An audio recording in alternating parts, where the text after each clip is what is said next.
dragi poslušalci, zahvaljujem se najprej za pozorno vabilo, ker je tu dana z mano dana obrobno zastopstvo Koroškega mladja, čeprav revije ni več, ampak obstaja klub Mladje.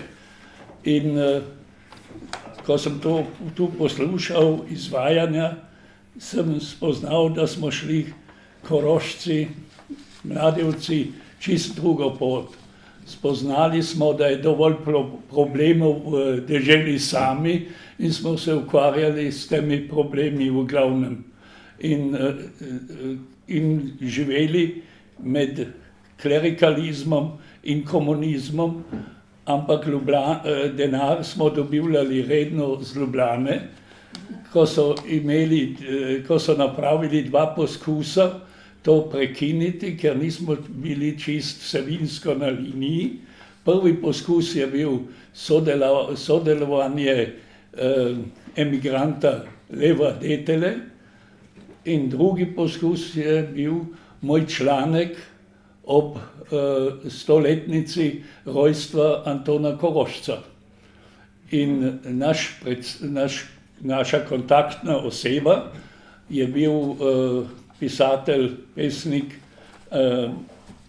Andrej Kokot, ki je lepo in korajžno zastopal, bi rekel, mnenje uredništva in je rekel, če to zahtevate, potem se bomo odpovedali prej vsakemu šilingu ali vsakemu krajcarju vaše podpore, ker mi ne prodamo naše samostojnosti. In to je nekako vplivalo, predvsem seveda je važno tudi bilo, kdo je to rekel v Ljubljani. No, na vsak način je marsikaj drugače šlo in je pa recimo Lipušova prva zbirka črtice mimogrede išla 64. leta v Ljubljani in tako naprej. Ampak jaz bom zelo kratek, ker imam pravzaprav samo to nalogo, da vas seznanimo, koliko ne poznate vsebine tega predavanja Aleša Lokarja na Koroškem. 1. maja 1977 je profesor dr. Aleš Lokar predaval na vabilo kluba Mladje v sklopu 4. tinskih kulturnih pogovorov preko prijatelja Vladimirja Vremca, ki je študiral na Dunaju, kar je bilo že povedano, sem spoznal Lokarja kot soustanovitelja revije Most. Njegovo koroško predavanje na temo Kritika, izzivanje ali pomoč je zbudilo precejšno pozornost in bilo prevedeno takoj v nemščino, ker so ti pogovori bili dvojezični tudi. Sam sem ohranil njegova izvajanja v trajnem spominu. Ko sem premišljeval o temi za današnje srečanje, sem odkril v svojem arhivu besedilo njegovih pogledov na vlogo kritike v družbi in mi danes še bolj ugaja kot tedaj. Lokar kar na začetku poudarja, da je vprašanje kritike zapleteno in težavno. Zase in za boljše razumevanje svojega razpravljanja pravi, citiram, kritika je mnenje, ki ga nekdo izreče o delovanju ali bivanju drugega človeka, skušajoč z njim oceniti to delovanje ali bivanje. Konec citata. Prosim pa za razumevanje, da pri določenih delih citatov ne bom vedno to omenjal, ker kot sem obveščen, bodo predavanja išla v zborniku in tam boste potem navodnice lepo videli. Vemo, da v praksi to ni tako enostavno. Ko tvegamo povedati svoje mnenje, ne da bi se ozirali na prisotni krog ljudi, dostikrat ne najdemo zaželjenega odmeva. Večkrat postanemo celo nepriljubljeni. Avtor ne skriva, da bomo v lastnem krogu opazili, da je odgovor na kritiko uglašen na ostrino, na osebno užaljenje, potuho in podobne negativne reakcije. Jasno mu pa je, da sami kaj radi pozabljamo, da je reakcija z naše strani podobna, če se vloge obrnejo. To so spoznanja, ki veljajo za preteklost in sedanjost. Potreben je umski napor, da objektivna verifikacija dejstev ne zapade pozabi. Glavne težave, ki nastajajo v doživljanju kritike, predstavljajo obvestila o lastni preteklosti, ki jih olepšamo in filtriramo. Lokar trdi, da je model preteklosti pri vsakemu od nas hkrati načrt za prihodnost.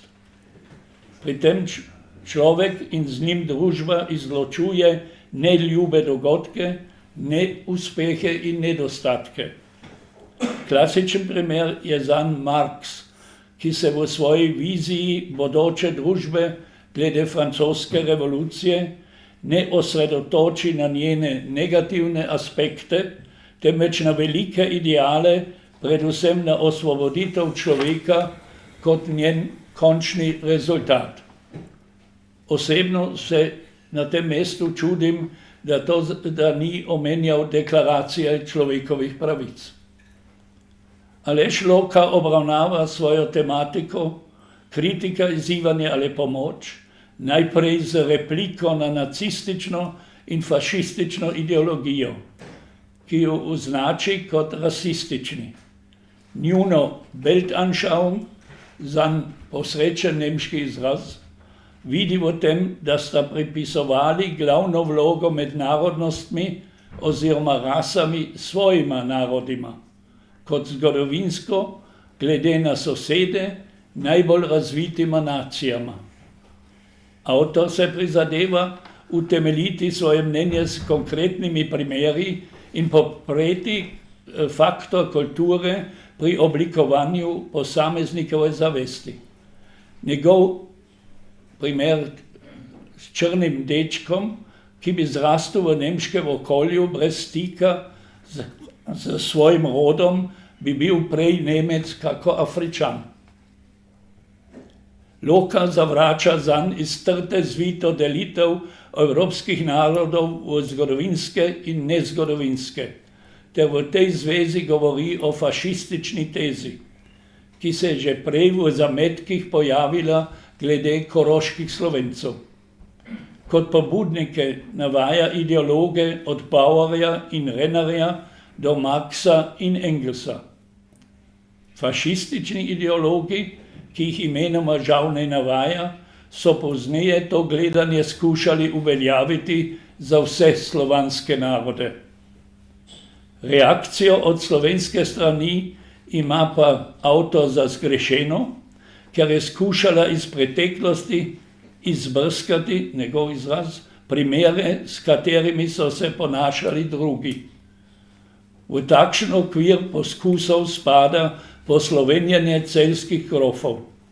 Šlo je verjetno za to, domneva Lokan, da smo sami sebi dvigali samozavest, ki je hkrati privedla do odkritja vloge literature in njenih avtorjev. Šlo pa je tudi za to, da se ustavi hudo asimilacijo in poskrbi za vertikalno mobilnost našega prebivalstva. Seveda se Loka ne izogne marksistični ideologiji, ki jo ima za obstojnejšo, čeprav je marksizem, prav tako kot fašizem, nekje otrok Hegelove vizije zgodovine dialektike. Je vendar v praksi veliko pridobil s tem, da je narodnosti nadomestil z razredi. Loka opozarja na problematiko dihotomizacije prebivalstva v dva razreda, v kapitaliste in proletarce.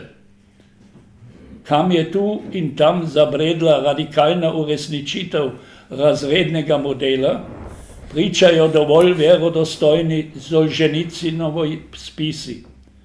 V vodenju podjetij pa danes prevladujejo tehnostrukture, to so posamezniki, ki so prišli do oblasti na podlagi znanja in ne kapitala. Vsiljuje se nam morda vprašanje, ali naj opustimo vsakršno kritiko. Idealno bi bilo, če bi v medsebojni dialektiki dveh oseb, ki izvajata medsebojno kritiko, prišlo do sinteze med obema predstavama. Seveda bi morala se oba strinjati z doseženim kompromisom, šele potem bi izostal nadaljni konflikt. V resnici se dialog ne odvija na tak način, oziroma ga sploh ni. Avtor Aleš Loka vidi možnost preprečiti hujše konflikte, ki povzročajo težave in celo tragedije.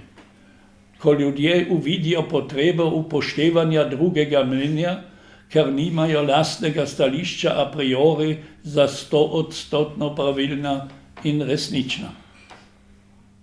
Ob koncu Loka ponovno počrta pogoje, ki omogočajo učinkovitejšo človeško dialektiko.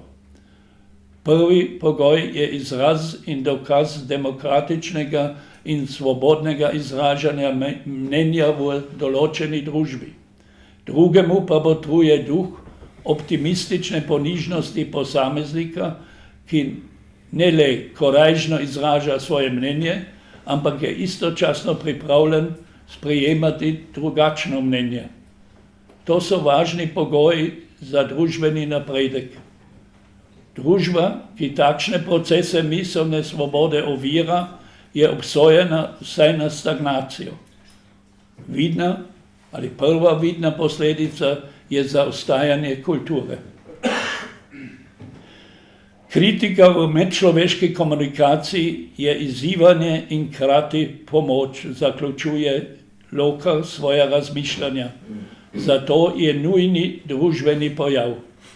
Za slovensko družbo ugotavlja, da situacija ni rožnata. Pri tem misli v prvi vrsti na tržaške in koroške Slovence, ne pozna pa izraza zamejci in tudi ne mojega izraza predmejci. Pozitivni razvoj pa omogoča le odprta in odkrita dialektika in samo tako bo naša družba dosegla tudi konkretne materialne rezultate, ker so tudi ti odvisni od novih sodobnih idej na vseh področjih. Hvala za pozornost.